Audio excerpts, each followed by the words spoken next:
despairrepair.com. Hi everyone and welcome to despairrepair.com. In this video we're going to show you how to make some basic checkups on your car. By basic checkups I mean how to check the oil, coolant, brake fluid, tires and else.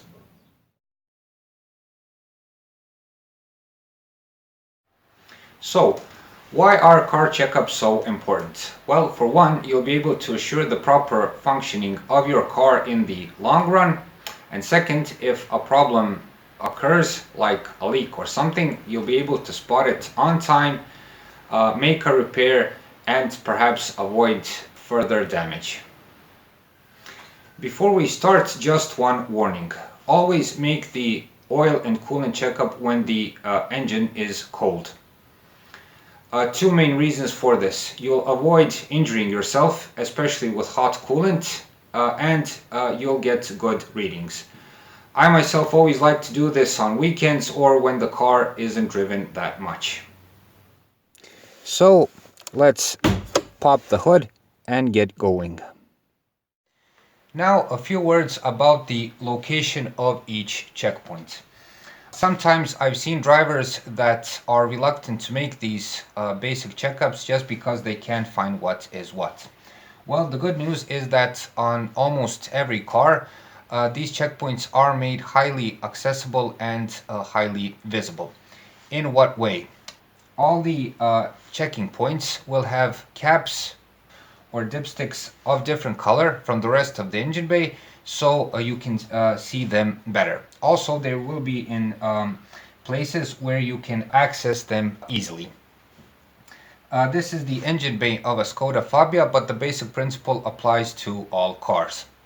What's important here is the coolant bottle here. Okay, you'll recognize it by the cap on it, which will have an icon with a steam or a temperature sign on it. The oil dipstick, it's right here. It will be of orange or red color, so you will see it right away once you raise the hood. The washer fluid bottle, that's right here. It will have an icon of the windshield and sprinklers wiping, and the brake fluid container, which is here. It will have mostly a yellow cap on it, also with an icon of the brakes or writing on it that says that it's for refilling brake fluid.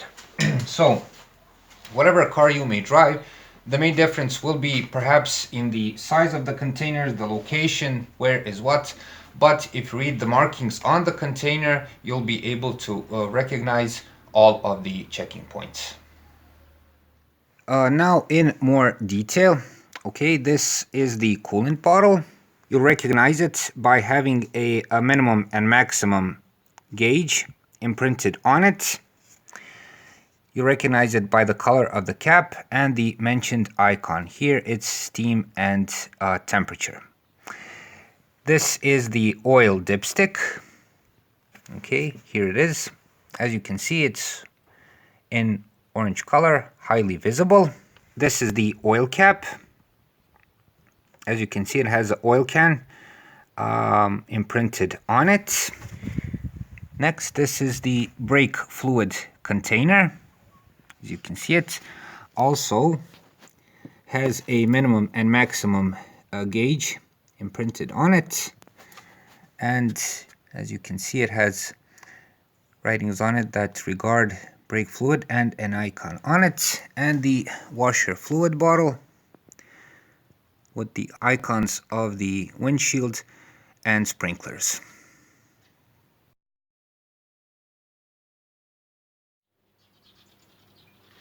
First, we're going to start with the oil checkup. So once you found the dipstick, pull it out like this. You'll need a piece of clean cloth or tissue and wipe the dipstick clean. Okay, so there's no oil on it. Next, return it and wait for a couple of seconds, and then pull it out. And there you have it. the oil should be between minimum and maximum. Okay, on the dipstick, the higher point that's closer to the handle of the dipstick is maximum, the lower point is minimum. And there you have your oil reading. The oil level should always be somewhere between the minimum and maximum level. If it's over the maximum level, that's not good, as it can cause damage to the engine and the catalytic converter. If it's under minimum, then you can cause also serious damage to the engine because of lack of oil. Now, if the oil level is too low, you're going to have to add some oil. This is done by taking off this cap here, so the cap which is marked with the oil can. So if you have to add oil, just open the cap and put some oil inside. The important thing here is to add the same oil which is in the engine, or if you don't have the exact same oil, add the same oil in terms of viscosity. Okay, that's the 10W40 or 15W40, or else it would be good that it's from the same manufacturer. And most important, make sure that you don't mix up synthetic and mineral motor oil. That's very dangerous for the engine. Also, don't overfill, because that's also bad for the engine and can cause damage to the catalytic converter. I would also advise to use a funnel of some sort so you don't make a mess around when pouring in oil. On the coolant bottle, you'll find a minimum and maximum gauge. If the level is between minimum and maximum, then everything is okay. If you have to add coolant, then you open this cap here. Okay. Open it and add engine coolant through here. Just make sure not to overfill. Also, make sure that you add the same type of engine coolant as in the car. If you mix up different types of coolant, this can cause problems in the coolant system or can cause overheating. Once you've finished, just put the cap back on and tighten up like this.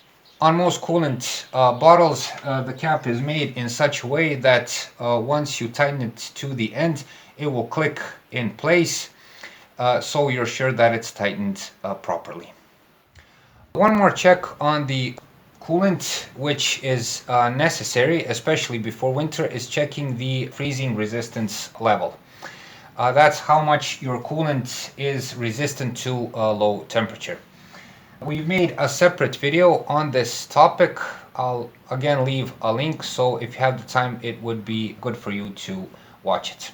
Just make sure to check the freezing resistance level before winter and low temperatures, as if the coolant freezes inside the system, it can cause some severe damage. Next is the brake fluid level. As mentioned, you'll see the minimum and maximum gauge on the side of the brake fluid container. If it's between minimum and maximum, or perhaps a bit above maximum, that's okay. This is one checkup that you don't have to make as frequently as the oil and coolant. Rather, give a short glimpse from time to time to see that the level is okay.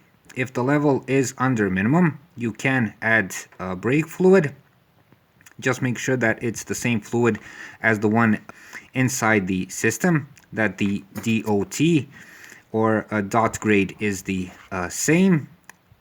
Also, if you have to frequently add brake fluid into the bottle and into the system, then that's probably a sign that you have a problem with the brake system, a leak or something else. Next is the windshield wiper fluid. Nothing special here.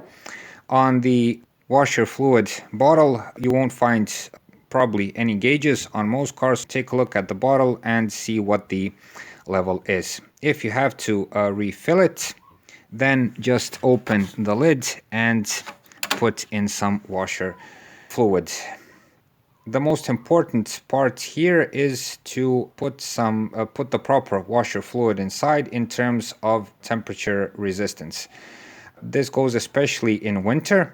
If you put the washer fluid that isn't resistant to low temperatures, then the whole system of the washer, sprinklers, and everything can freeze, and that can be a huge problem to solve. Also, when refilling wiper fluid, I would advise to use a funnel in order not to make a mess in the engine bay.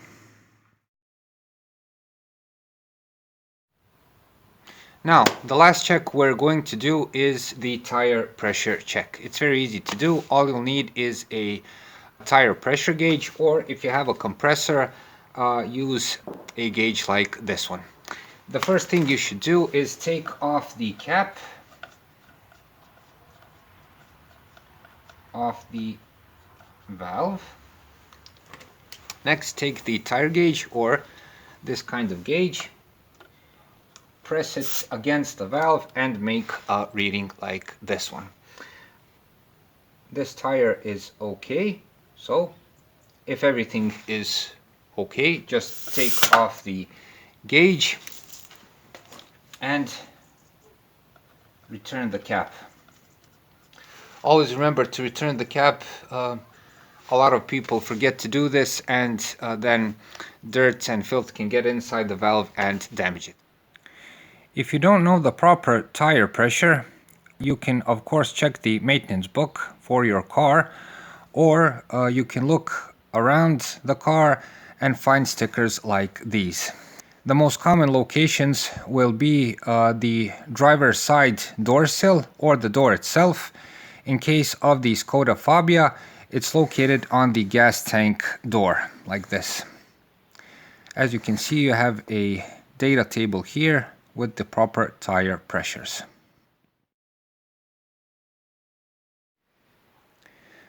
One more checkup you can do is to check the power steering fluid. You'll find the power steering fluid container in the engine bay, just like all the other bottles and containers for other fluids, usually in a visible place, but that's not the case with the Skoda Fabia. It's a pretty unusual location. It's located by the side of the battery and near the washer fluid container. Okay, so I'll try to zoom in, and there it is in this hole beneath the headlight. You'll see a container with a green cap on it, and it has a power steering icon on it. You don't have to do this checkup on a regular basis. Either leave it to a mechanic when some more serious maintenance is done. You can ask the mechanic to check it, or if a whining sound starts to come from the steering. So if you turn the steering wheel and a whining sound appears, then you should probably check the oil and add some. One more checkup that I always advise is to take a look under the plastic engine cover. This should be done from time to time. You don't have to do it frequently. Since all of today's engine bays are covered in plastic, more or less, they hide possible problems like leaks or else, which you can't see on time. In case of the Skoda, the engine cover is pretty easy to take off. Just pull it on all four sides and you can gain access to the engine and full visibility if there is a problem. For your type of car, best Google how to take off the engine cover in order to avoid causing possible damage. Once you make a full inspection of what's under the engine cover, return it into place. If you don't want to take off the engine cover, then just take a look on the sides of the engine like this. And like this, just go around all of the visible places. You don't have to make a thorough inspection, rather just take a short glimpse. Regarding car checkup intervals or how often you should make these checkups, well, it all depends on the overall condition of your car. For low mileage, newer cars, doing this once a month should be enough. On the other hand, for high mileage older cars, especially ones that have engines that burn oil, I would advise to do this at least twice a month, but it would be good to do it once every week. So there you have it. Those were the basic checkups that you can certainly do on your own. Don't be lazy, make these checkups on a regular basis. Once you get the hang of it, it only takes a few minutes of your time and can spare you a lot of trouble. Thanks for watching. I hope this video helps. You have more details on every one of these checkups on our website, despairrepair.com. Thanks for watching. We hope this video was helpful. If you liked it, please click the subscribe button. For more information on how to do checkups and simple repairs around the car, be sure to visit us at despairrepair.com.